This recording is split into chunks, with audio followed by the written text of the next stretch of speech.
My name is Gavin Evans, and this is my review for Encanto. Now, when I heard Disney was releasing a movie this year with music by Lin-Manuel Miranda, I was really looking forward to it. But then the trailer came out, and I saw that the plot was a family that everyone has a special gift except the one daughter, and I'm just like, oh, that's a plot? Like, just based off of that plot, I made certain predictions, and I'm just like, I think I have this movie figured out. And after watching this movie, I did. I heard amazing things about this movie, and I gotta be honest, I didn't really care for it all that much. It's a very forgettable, maybe mildly passable Disney movie.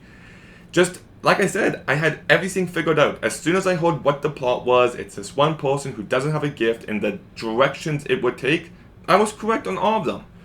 So by the end, I wasn't like left moved by it. I'm just like, well, yeah, that was the obvious route to take. But it's not just the predictability. I think the other problem is that Disney is starting to create the same kind of movies time and time again to the point where they don't feel new. They don't feel as fresh as they once did. This is a very formulaic Disney movie in every possible sense. If you compare this movie to Moana and how it looks and how it sounds and just everything, it really feels like the same kind of movie. The only thing that's different here is the Latino culture, and I do like how that's highlighted here, but it's not enough to make this movie feel new.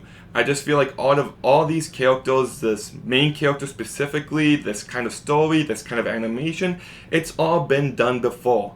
Like, that's not to downplay the amazing animation this movie does have, because it does look fantastic. But it also looks like every other 3D animated Disney movie. It doesn't have its own identity. And that what kind of bums me out.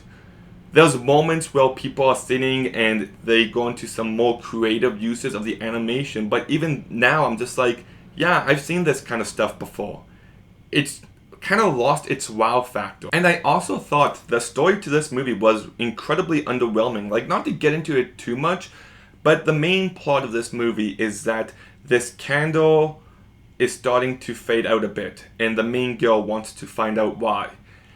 And I just thought it was such an underwhelming story, and I kept waiting for there to be a bit more to the story, but that moment never came. Now, you can go into the characters, and I get what they're doing there, but story-wise, by the end, I was just left with a feeling of, that's it? Now, the main character is your typical Disney main character, but I do really like the supporting cast. There's one sister named Louise, and I really liked her character and what they did with her. There's another sister who I can't recall her name, but she makes flowers, and I really liked her character and the way they develop her throughout. And there's a little boy named Antoine, I think is his name, and I liked him as well. In fact, they kind of hinted at like a real good family relationship between the main girl and Antoine, and I kind of wanted more of that throughout the movie. And there's another character named Bruno who I really liked what they did with him, but the main character was easily the least interesting of the bunch. But are the songs good at least? Not really. The first song, I could barely hear what the main girl was saying. Like, the music was so much louder than the lyrics, to the point where I'm just like, what is she saying? Like, good thing I had subtitles on. There's a few other songs that don't really have a lasting impression, but there's one song called Surface Pressure, and I'm a bit mixed on this song because when it begins, it just lacks any sort of melody. It lacks just a certain tune, but once the chorus starts, and like it starts going like, tip, tip, tip, you'll know what I mean if you've seen the movie. I loved that section of this song. I don't know if the voice actress was the best singer for this song, but I still like the song regardless, and that's easily the movie's best moment. I don't really have much else to say about this movie. There's one chase scene that just happens in the middle of the movie, and it felt really contrived.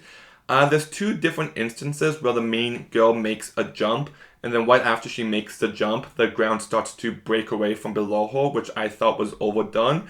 And the entire resolution to this movie felt really easy. But yeah, I wasn't as big on this movie as everyone else is. Like I said, even though it has no distinct visuals to it, I still think the animation to this movie is absolutely wonderful. The supporting characters are well developed and I like them a lot, but the main story, the main girl, and just how formulaic this movie is really prevents this movie from being great. And it doesn't help that most of the songs are really forgettable.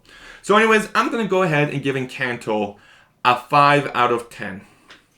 Yeah, this is yet another disappointment of 2021. But have you seen Encanto? What did you think about it? Let me know in the comments down below. Make sure you like, make sure you comment, make sure you subscribe.